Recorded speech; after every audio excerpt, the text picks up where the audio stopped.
Okay, artists, so now that we have read the dot, we are ready for this week's art project. And remember, this week is all about color. So when we do our art this week, the more color, the better. See how many colors you can use. So what we're going to do, boys and girls, is we are going to make our mark and we are going to create our own dot, just like Vashti did. So there's going to be a few different ways that I show you how to do this, and you can pick the one that works best for you, or you might even have your own idea of how to create a colorful dot. So remember, the best part about this project is there is no wrong way to do it. Just make your mark. So the first way I'm going to show you is with watercolor paints. And so I am going to start here. I'm going to pick a color, and on my paper, I'm going to take and start with the middle. And I'm just going to start with a circle. And then remember, friends, whenever we switch colors with paint, we always give the paintbrush a bath in the water. And then a little saying we have in the art room is, we dip into the water, give it a bath, wipe it on the lip, not these lips. So friends, we call this the lip of our water container.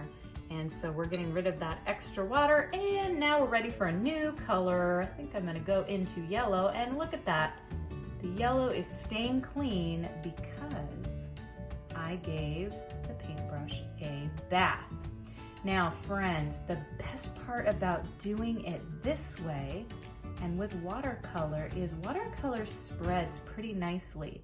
Notice how I am not touching that yellow to that blue. I bet some of you know why.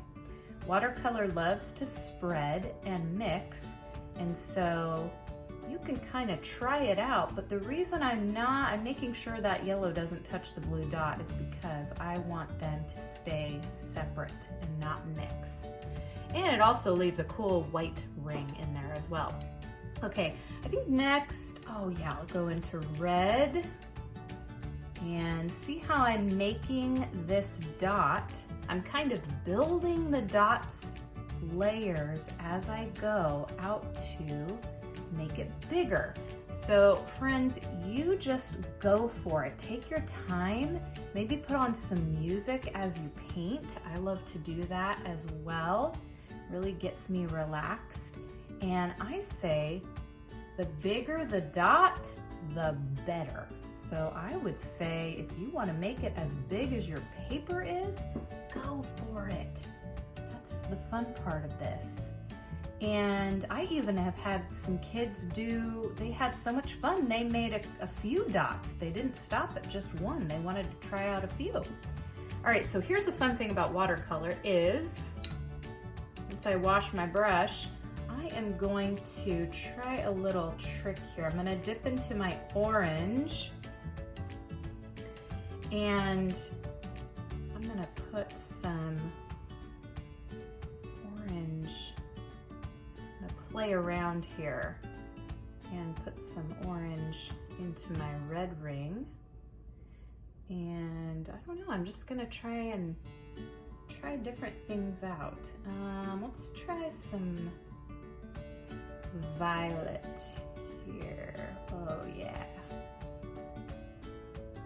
I love painting, friends. Oh, it's one of my most favorite things in the whole world. It just really makes me feel so good when I do it. Always makes me happy. So friends, that is the first way I wanted to show you of how to paint a dot. Okay, I'm gonna add one more thing. I'm gonna try this out. Oh yeah.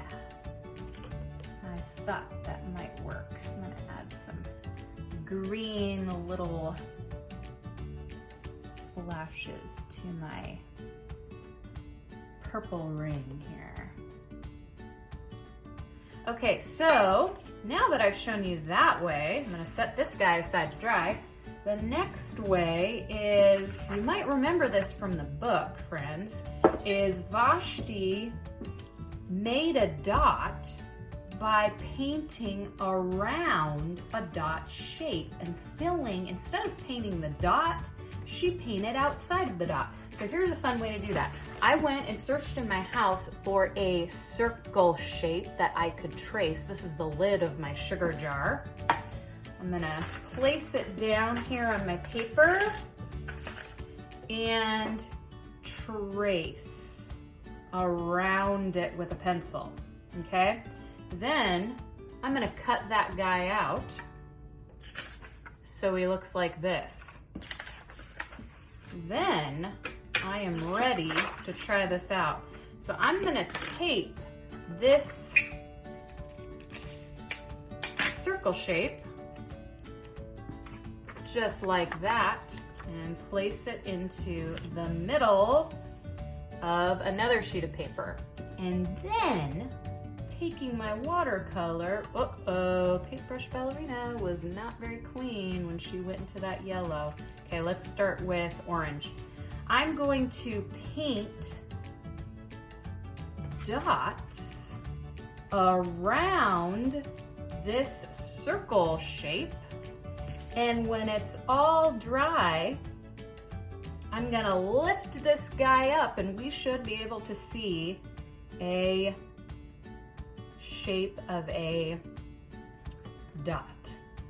So what I'm gonna do, friends, is I'm gonna finish this one up and I'm gonna show you at the very end what that would look like. And then, last but not least,